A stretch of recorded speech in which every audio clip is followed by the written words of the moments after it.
Hello everyone, and welcome to what will be the final video of the series where I go through every single team's players for the upcoming BBL season of 2024 and 2025. Today we're cheating. We're doing two teams in one video. Well, reason being because they're both, to be honest, pretty irrelevant at the start of the year because they both have their double game rounds later in the season. Alright, so starting off, let's just go with the Hurricanes. And they have no buys, but they don't have the double until the second last round. So yeah, in with both of these teams, there'll be a pretty recurring theme here of, well, you can probably already see here in the comments here, watch form and price before their double. Alright, so first off with the wicketkeepers. Interesting that the Hurricanes have 4 wicketkeepers. I wonder which one will actually keep. Alright, to be honest, I don't know much about Shy Hope, but he won't be available for round 1 because he is with the West Indies, I believe. Alright, and he has a 152 price tag as well, so pretty expensive as well. Matthew Wade, 150.6k, 51 average last year, and yeah, like with what most of these players will have my comment will be is to watch their form / price before their double. If they're good value, if they've had put in a few stinkers, which means their price goes down, but hey, we know they have potential and the role to score high, we can pick them up cheaply. Alright, so, and same thing with Ben McDermott. He's a 138.8 player. Once again, just watch his form and price. Now, Jake Doran. He is 39.5k. I believe he's the only, I could be wrong. Yeah, I think he's the only wicketkeeper batsman that's 39.5k. Don't think he gets a game, but you could put him as your bench loop for the wicketkeeper bench, and yeah, use him as your captaincy loophole as well. Because yeah, like in AFL Supercoach, I consider the wicket-keeping line to be like the ruck line, and it's just easier to use that as the bench hole because there's not a lot that can go wrong as long as you have like a playing keeper as your emergency. All right, so on to the batsman now. All right, we've got Mac Wright. Once again, watch his price form before the double. He's 126.3k, pretty decent average for a bat of 42.8k from 8 games. Now, Tim David, he's one that's worth talking about right now. 72.4k, 24.5 average from 10 games. He is cheap. Usually bats at the end of the innings, like at 5 or 6, and he does roll the arm over occasionally.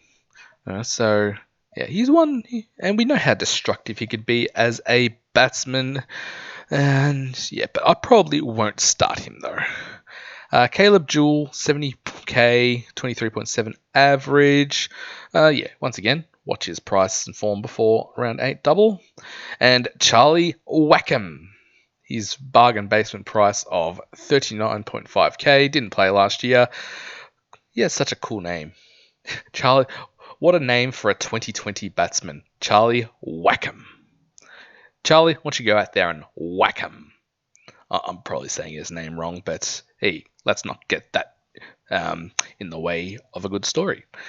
All right, but he probably doesn't play, I would say. All right, now on to the bowlers.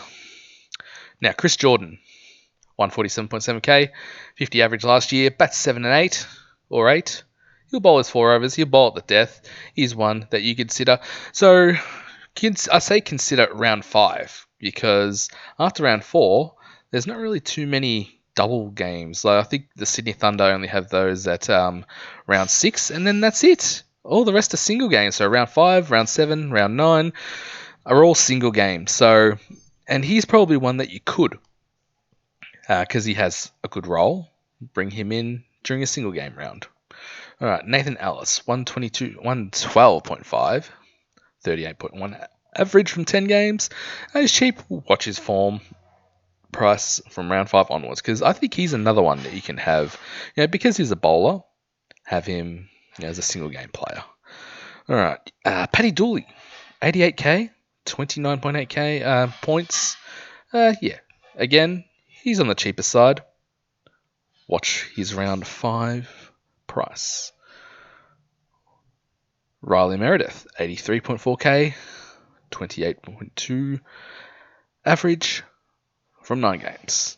And again, yeah, just watch his form and price. Peter Hatsoglu. Now, here's an interesting one. He's come over from Perth, I think. 72.6k, so he's pretty cheap. He only played the 2 games last year. Actually, was he on the Hurricanes list last year? I can't remember. Anyway, does he get a game in front of Dooley and Chowdhury, who are both spinners? Not sure, but yeah, keep an eye on selection. All right. Would I probably, if I was to bring him in, I'd probably only consider him if he was for his double. Billy Stanlake, he's come across from Adelaide, I believe. Or was he already on the list? I can't remember. 58.5k, average of 1 from 1 game. Rookie priced. Does he get a game? Yeah, if he does, well, yeah, I'll probably only consider him for his double. Watch his price and form. And Ian Carlisle, 39.5k, hasn't played, and I don't think he does. All right, on to the big boys, on the all-rounders. Nikhil Chowdhury, he's a 142.48k. Geez, he's about 100k more expensive than his starting price last year. Average 48.3 from 9 games. He was a great rookie last year. He'll bat at 7 bowls. I'll consider him after round 5 because he does have a good role. Rishad Hussain, 85k. Now, this guy probably would have been pretty interesting if he was available, but he's unavailable due to Bangladesh. I think it's the BPL commitments. They're holding him to his contract or something like that. Either way, he ain't playing. Mitch Owen, rookie priced, 58.5k, 18.5 average from 2 games last year. I don't think he gets a game. All right, now, on to the Sydney Thunder. Alright, so Sydney Thunder, they have the round 6 double, no buys, but yeah, like the Hobart Hurricanes, they're probably not going to be relevant until, say, I don't know, around 5 when we start targeting these players. Alright, so starting off with the wicketkeepers, we've got Sam Billings, 113.9k, 38.6 average. He came across from the Brisbane Heat. I'd say he'd likely be their keeper, should bat at 4, and he's fully available. So he's one that you could target for the round 6 double. Cam Bancroft. Now, I don't think he plays in the tests. I think he played for Australia and didn't do too well. So yeah, I think he'll be fully available. 103.4k, 35 average from 9 games. He'll bat at 3 or open, but yeah, I'll probably pass on him. Matt Gilks, 58.5k, 7.8 average last year, which was, not great. Alright, so, he's rookie priced, but I don't think he'll play behind these two, unless he plays as a batsman, and the batsmen are really thin, but, I don't think he plays. Alright, on to the batsman. Shafeen Rutherford, 152k, didn't play last year. He won't be available round 1. I think he leaves in early January for West Indies ODI series against Bangladesh, I think. Anyway, don't think he's available for the whole thing. So I probably won't have a look at him, even for his double. David Warner, 152k, came back last year to the end of the season, averaged 25 from 2 games. So it wasn't great. But he is fully available this year. He has been named the captain of the Sydney Thunder. Watch his form and price. All right, Ollie Davies, 78.1k, 26.4k average from 9 games. He's cheap, but I'll likely pass just because he's a bat only. But, again, just watch form and price. Jason Sanger, the sandwich. 73.8k. He only played the 2 games last year. 25 average. Is he just not getting a game, or was he injured last year? Not quite sure, but again, we'll have a look at team selection. Watch his form and price. Nick Maddinson, 58.5k. Average of 13.6 from 5 games, and for all 5 of those games, he was in my side. So, at first, lol, no, but he could actually be not a bad selection.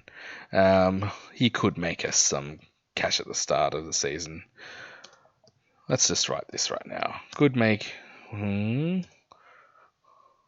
will probably bat 3. Or maybe even open. Who knows? Anyway, he is an option, but he just burnt me badly last year. Sam Constance, 39.5k, didn't play last year. May start him if selected to make some cash on the bench, because if we're going to start Maxwell and Short, yeah, we probably need some of these 39.5k players to start. He didn't light it up in the Australia A versus India A series, but he has been in good form at Shield level, so hopefully the Sydney Thunder can give him a game. All right, onto the bowlers now. Lockie Ferguson, 152k. Didn't play last year. Available for the first 6-7 games. He's probably a bit expensive to start with, just because we've got some value options at the elsewhere, and the other bowlers have doubles as well. All right, so watch his availability, watch his form, watch his price. Same with Chris Green, just watch his form and price. He's currently priced at 129k, average of 43.7 from 9 games. And Tanvir Sangha, a bit more expensive than last year. Last year was good value. 116.2k, 39.3 average last year. Just watch form and price. Same with Nathan McAndrew, 101.1k, 34.2 average from 9 games. Watch form and price. And where's Agar? He comes across from Adelaide Strikers. He's 99.7k, 16.5 average last year, which isn't great. I think he was injured last year as well. Just again, watch his form and price. And Liam Hatcher from 7 games, 21.7 average, priced at 64.1k. Watch his form and price.